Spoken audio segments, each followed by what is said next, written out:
इंदौर के एमवाय अस्पताल के जूनियर डॉक्टर ने अस्पताल प्रांगण में कैंडल जलाकर और हॉस्पिटल से एमजीएम मेडिकल कॉलेज तक कैंडल मार्च निकालकर अपना विरोध प्रदर्शन किया। दरअसल पिछले 3 दिनों से लगातार पूरे प्रदेश में जूनियर डॉक्टर्स की हड़ताल जारी है। ऐसे में अब तक सरकार ने उनकी मांगे नहीं मानी है। जूनियर डॉक्टर का कहना है कि सरकार ने उनकी 4 प्रमुख मांगे मान ली है, जिनमें स्टाइपेंड और सुरक्षा शामिल है, लेकिन अभी तक सरकार ने कोई लिखित आदेश जारी नहीं किए गए हैं। उनका यह भी कहना है कि उनके जुड़ा अध्यक्ष के घर पुलिस भेजी गई है। जब पूरे कोरोना काल में लोगों की सेवा कर रहे थे तो पुलिस भेजकर सरकार क्या साबित करना चाहती है। अगर अब भी सरकार ने जुड़ा की बातें नहीं मानी तो वे आगे भी यह हड़ताल जारी रखेंगे।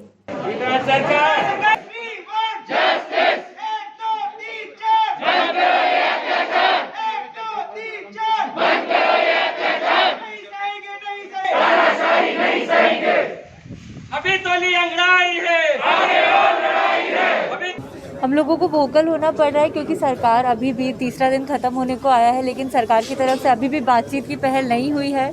हमारे प्रेसिडेंट्स अभी भी भोपाल में है, 3 दिन से वो भोपाल में है। सारे रीजनल जेडीएस के प्रेसिडेंट भोपाल में ही है, लेकिन तब भी उनसे बातचीत करने के लिए सरकार तैयार नहीं हो रही है।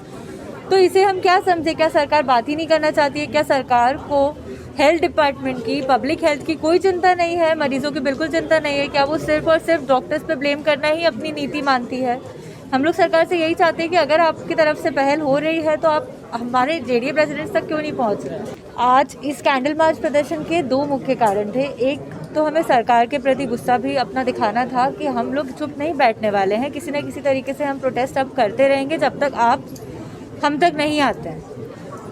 और दूसरा, एक बहुत ही ख़राब इंसिडेंट है असम को, जहाँ पे डॉक्टर के ऊपर हमला हुआ है। कोविड में पोस्टेड डॉक्टर थे जिन्होंने एक ऑलरेडी जो कॉम्प्रोमाइज़ हालत में आया था पेशेंट, उसकी मृत्यु का समाचार जब उसके परिवारजनों को दिया तो उन लोगों ने उसे इतनी बुरी तरीके से पीटा है कि आज उसे अस्पताल में भर्ती होने की ज़रूरत पड़ी है, जिसके वीडियोज़ आप चाहे तो सोशल मीडिया पर वायरल हो रहे हैं। आप प्लीज़ उस इंसिडेंट को बताइए।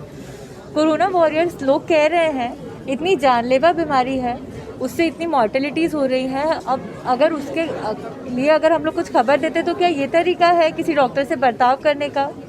अस्पताल आने का मतलब है कि मरीज़ एकदम अच्छा हो जाएगा? क्या आपने इतना वेट क्यों किया कि आपके मरीज़ की हालत इतनी ख़राब हो गई? और इसके लिए उस डॉक्टर की क्या गलती? क्या वो ड्यूटी पे था, ये उसकी गलती थी? इससे अच्छा तो वो ड्यूटी पर ही ना होता, वो अस्पताल में ही ना होता।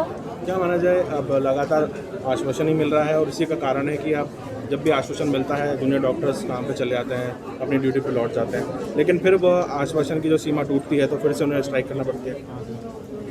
हाँ, अभी तक यही हो रहा था। हम लोगों ने उनकी बातों पे विश्वास किया, उनके सारे मौखिक आश्वासनों के ऊपर विश्वास किया कि हाँ, मंत्री ने हमारी बातें सुन ली है, अब हमारी बातों का कुछ निकाला जाएगा, रिटर्न ऑर्डर आएगा। लेकिन 6 महीने से जो बातचीत का दौर चल रहा था, 6 मई को जो आखिरी समझौता हुआ था, उससे भी अब 1 महीना हो गया, अभी तक कोई लिखित ऑर्डर नहीं आया है। कल भी सारंग जी ने इंटरव्यू में कहा था कि उन्होंने 4 मांगे मान ली है। हम खुश हैं, आपने 4 मांगे मान ली, बहुत बढ़िया।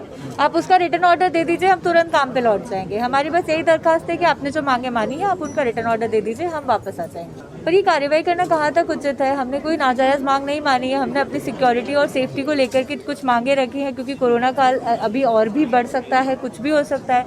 अस्पताल में मरीज़ और मरीज़ के परिजन इतने ज़्यादा रहते हैं कि हम डेफिनेटली कम हैं।